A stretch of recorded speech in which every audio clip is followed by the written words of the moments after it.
Wow, it's a brand new week. Lunes sa Lunes, it's a brand new day. Pare, ba't ganyan ka? Parang si Garfield ah. Pang long weekend pero ako. Bitin ka. Oo. Pero ito, Lunes na Lunes. Dito tayo to review ang ang pinakabagong hatchback sa segment. Hindi kasi inaantay natin yung katapat ng Honda na Honda City hatchback. Oo, yung kung naalala ng mga viewers natin nung lumabas yung City hatchback. Sinabi natin na may parating na kalaban. Oo. At ito na nga, Oo. ang MG3 Hybrid! Wow! Walang coding, hybrid! Hallelujah!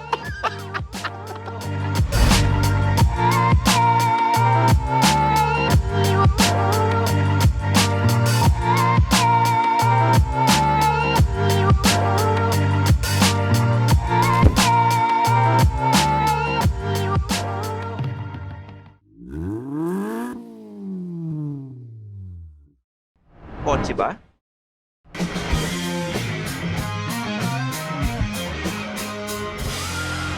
Feel kotse na. O, gaya na si Quentin Tarantino. Simulan natin sa dulo. Bakit? Yung mga pelikula niya, di ba? Oh. Kala ko Salma Hayek. Anyway. Okay, gusto mo yung kanta ng Smashing Pumpkins. Ano? The end is the beginning is the end. Sa dulo tayo. Mga reference mo, 90s no? Pero simulan natin sa favorite part natin dito sa MG3, which is the back. Ako, ito yung favorite na gusto kong tinitignan dito eh. Ang ganda, which is sobrang sleek. Lalo na itong part na to, itong headlights na to. So you have the, di ba? Yung... Yan, LED taillights. Yung brake lights niya ang halogen. Oh. Tapos yung kung makapansin mo, tinted. Tinted yung taillights. Uso yan sa mga pakulit. Yung tinted yung taillights. Oo. Eto, hindi mo na kailangan ipatin. Oo, and Nakatint tama na eh. siya kasi Oo. illuminated pa rin yung ilaw. Yung parts lang na hindi kailangan na malinaw, yun yung tinted. Which is the right way to do it. At kitang-kita yung mga emblem. MG, MG100, centennial anniversary.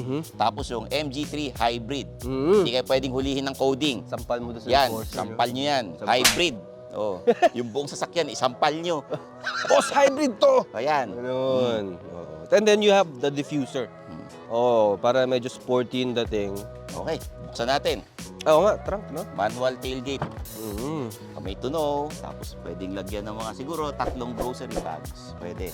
Pero yun nga, masasabi ko dito is, dahil nga yung size nitong MG3 is gitna ng Brio sa City hatchback, sa labas, sa likod is sobrang mas malaki yung sa ayaw na Brio. So, mas malaking yung trunk nitong MG3. As in, hindi siya kasing level nung sa City hatchback versus the Brio. This one's really huge. Although, medyo mataas lang yung loading height. Yan. Pero meron kang tunog nga. Oo. Ayos yan. Useful to actually. Lagayan ng stuff to. Ay, alam mo ba, Stan? Ano yun? Makapansin mo, anong mawawala dito? Roof rail. Tama Sunroof? naman. Tama Sunroof, naman. pare. Tama naman. Pero anong usually na meron dito na wala sa MG3? Sige, antena. Antena, di ba? Alam mo bakit? Bakit? Kasi nandito na siya. Nasaan? Sa salamin. Para slick yung ibaba. Very sleek ang design sa harapan. Yung headlights. Mukhang Hindi, mukhang nakangiti no? Sa harap, no? LED. Ay, nakangiti. It's a brand new week eh. Monday na Monday. Kailangan masaya tayo. Hindi yung parang smile line na yun. Vent talaga yan. May part na may butas, may part na wala. Pero vent yan for brake cooling. Pero, yun nga, LED headlights, di ba? Oo. May comment ako dyan. Ano? Kasi malinaw siya sa gabi. As in, maliwanag. Di ba dapat naman?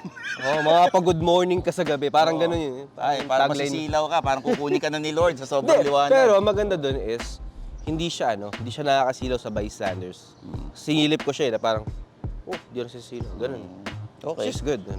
Tsaka, hindi kaya dahil nasisilaw yung iba dahil litaw na litaw yung bagwa na logo ng MG. Bawal malas dyan. Oo. Antay-malas yan, pare. Tanggal yung masamang espiritu sa loob ng kotse. Kaya huwag kayong gagawa ng kamalasan sa loob, ha? Oo. Doon naman sa sides, there's the power folding. The power usual. folding. Saka yung mga typical lines ng mga hatchback na to add character to the car. And then you have the 16-inch. Yan. Wheels. Wheels. So, anong masasabi mo sa design yun? Sakto-sakto lang. Ako, I like the wheels naman na design. Very sleek. It's a typical na hatchback na... Pero ako gusto ko na dark, dark Hindi siya chrome eh. Dark alloy. Kumbaga, para siyang, hindi siya black. Kasi pag black, gumawa maliit. Pero hindi rin siya yung silver na typical na makikita mo sa kalsada. Which is another plus for this car. Oh. Ganda. Mm. Sige, makakabili ako ng mga 3 nito. So, Pasikob, nakakailang kape ka na ba ngayong araw? Isa pa lang eh. Sa pala, kaya pala, medyo lobat ka eh. Oo. Oh, pero maganda interior mo sa harap ha. Interior ko sa harap. Hindi. Okay naman dito sa harap. Yung design is... Actually, dito ako na medyo nagugulat sa MG3. Paano ka nagulat? Ganon? Pagka-deliver sa... Okay ito. Hindi masyado nakakagulat yun. Hindi kasi medyo premium mo yung pakiramdam nitong MG3 compared to the usual MGs na nasa lower part ng price range nila. Which is nakakagulat. Actually, the leather appointments, leather seats na may halong fabric. Actually, magandang combination nga pala yun. Leather to, fabric to, kasi ito yung umiinit. So, in case na park mo sa ulan, sa araw, hindi mainit yung seatbelt. Kasi pag full leather, mainit yan. Anyway, mabalik tayo. So, yung materials, yung soft touch lahat, halos, except maybe this part, saka dito. Pero itong mga to, they feel premium, which is I really appreciate with this car. And this one too. Sobrang kakaiba nito for this price range. Itong rotary gear shifter, which is yun nga, ang kakaiba nga sa price range na to.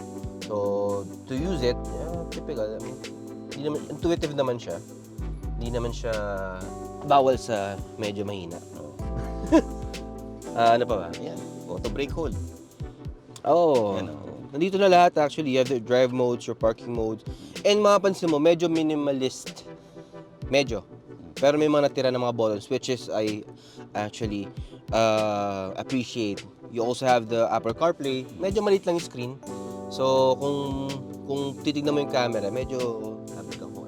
Apple and Android, tapos USB port. Pero hindi siya wireless, wired siya. And, ito yung mga, astig yun, moments. Kasi, kung mapansin mo, wala kang button for aircon. Which is sa akin, naiirita ako sa ganun eh. Pero this one, kahit wala kang button dito, you can actually press this, and then ito, nagko-convert siya as aircon controls. Oo, diba? Which is, sa akin, gusto ko yun kasi, yun yung lagi kong ginagalaw pag nag-drive eh. Minsan naiinitan ako, tapos bila ako, lalakas ng aircon. O naalamigan ako. Tapos sa kabila naman, you have adaptive cruise control na kaya nung tinest ko siya, sobrang sobrang intuitive din niya. Hindi siya nakakagulat. And yung nagte-take over siya sa steering pagdating sa mga paliko, safe siya. Hindi siya scary. Just sa akin ngayon, okay ngayon yun eh. Parang nag-i-improve na yung adaptive cruise control, yung lane keeping assist systems ng mga kotse ngayon. Sobrang nag-i-improve na compared to like 2 to 3 years ago, which is galing yung mga ginagawa ng mga brands ngayon. Push start button, keyless entry to, di ba? Oo, pindot na lang sa key fob. Ito. Yan yung susi. Okay. Medyo weird lang din dito is usually yung door locks mo nandito sa pinto eh. Ito hindi, nandito sa left side ng dashboard. And malapit sa kanya yung pang-adjust ng side mirrors. Dyan ba sa likod? Kumusta ka dyan? Kumusta space dyan? Bago ko ikwento yung sa likod, kumusta yung speaker na to? Yung tunog? Oo. Okay naman. Average. Don't expect super high quality. Pero hindi naman siya yung tunog lahat. Okay. Mix and all din yung kasi ito dahil sa presyo. Oo naman.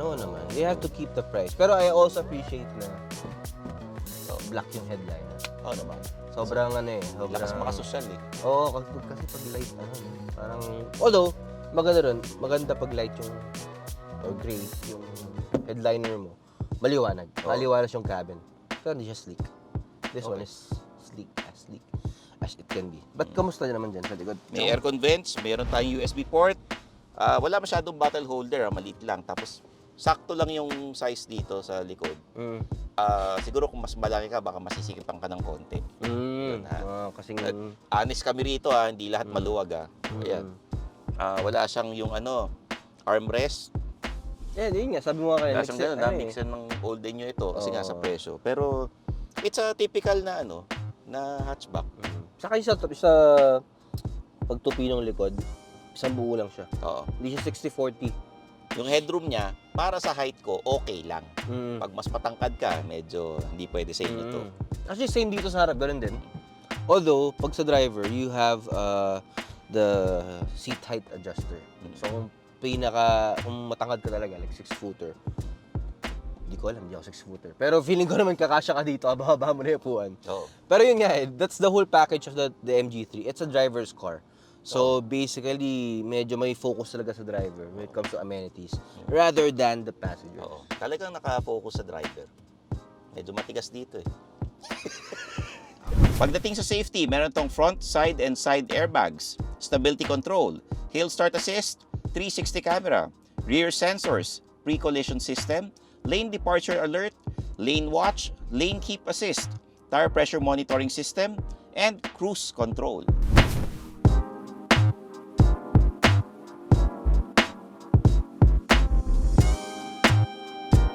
Alright! Yan, nagkape ka na. Oo. So, yun. The MG3 Hybrid is powered by 1.5-liter naturally aspirated engine, gasoline engine, and a hybrid system. In total, alam mo, Tito Stan, in total, ang power output nito is 191 horsepower and 250 Newton meters of torque. Kailangan ng emphasis doon, Tito Stan, kasi yan ang pinakamalakas na hatchback sa Pilipinas ngayon. Yung 191 na yun, that's actually outstanding for this segment. And ramdam mo yun while driving. Kasi ano eh, sobrang tawag dito, sobrang abrupt acceleration, maganda yung bitaw, yung pull, yung torque, nararamdaman mo kagad. And that's because this car is biased sa pagiging EV niya. Kumbaga hybrid siya, pero mas biased siya na maging EV. So, usually naka-EV mode siya. So, ganun. Makita mo naman yung, yung EV mode, hybrid mode. Nandito. Lalabas yan kung naka-EV ka o hybrid. Di ka ba nalilitan dyan sa yung dyan? Ay, sa screen? Di naman. Okay naman siya sa akin. Kasi, yung important information like yung speed, yung sa adaptive cruise control, kitang-kita mo naman siya. Unless siguro, medyo malabo mata mo. Nakasalamin tayo eh. Malisik ka na, di ba? Pero yun nga, for normal circumstances, okay naman siya. Maganda siya. Napansin ko yung NBH, naririnig ko yung ingay sa labas ng konti. Naririnig ko. Medyo naman, Saka at speeds, medyo maririnig mo na yung around 80, ganyan, or 70, 80. Maririnig mo na yung wind noise. Although commendable yung tire noise nito, hindi siya ganun kaingay yung tires. But, wind noise, other harshness from the outside, medyo dinig mo na siya at speeds. And Stan, isa pa pala dun sa hybrid na yan, hindi lang siya for performance. Actually, yung pagiging hybrid niya, sobrang laking benefit nun is sobrang tipid ng sasakyan na to. Mantakin mo, Stan.